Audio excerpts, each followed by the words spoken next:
The archer push-up is a great way to level up your push-ups without adding weight. By extending one arm out to one side, we reduce the amount of force it can produce through the rep. And so the archer push-up can be an effective tool for fixing imbalances across left and right sides. When it comes to learning how to do the archer push-up, it can be a little bit tricky. So let's jump straight into this tutorial with some form cues, starting with the hand position. The hand position we're looking for is slightly inside the full span of your arms with the hands turned out to keep the wrists safe. Visualize screwing the hands into the ground, pointing the elbow pits as forward as you can, and depress and protract your scapula at the top of the archer push-up. Now for the body position. Similar to the standard push-up, we want full body tension throughout the reps of the archer push-up. This means feet together, legs locked, engaged glutes. But in the archer push-up, it also means resisting rotation forces on the side of the extended arm. With less support being offered by one arm in the archer push-up, two things become extremely tempting.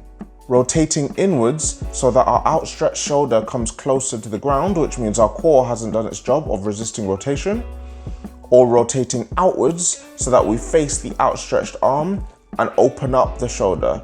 And even though this may look nice, we are actually removing tension from the chest by doing this.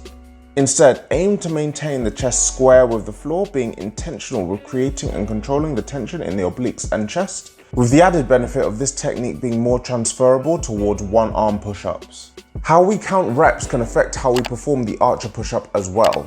By performing reps for 1-1 counts in this left to right typewriter style push-up, this will likely feel easier as we start to recruit more of the extended arm halfway through the rep. Contrast this with performing the archer push-up with a unilateral format before switching sides. It becomes easier to police the support being offered by the extended arm. Again, this is also arguably the way to make archer push-ups more specific to training towards one-arm push-ups. Okay, so now that we understand the archer push-up form cues, what exercises will allow us to progress towards it?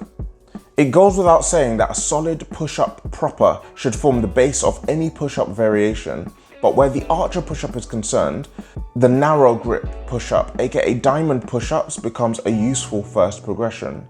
Okay, so you may be thinking the archer push-up requires a wider hand position. Why would we want to bring in the hands narrower in order to progress to the archer push-up? Well, if we look at the dominant arm in an archer push-up where the work is really being done, it is in the position it would find itself in a diamond push-up, not in the commonly recommended wider push-up. By making our training specific to our goals, we can fast-track our gains. Beyond these progressions, progress becomes extremely simple to scale. Simply extend one arm out as we get stronger over time until we achieve the full archer push-up.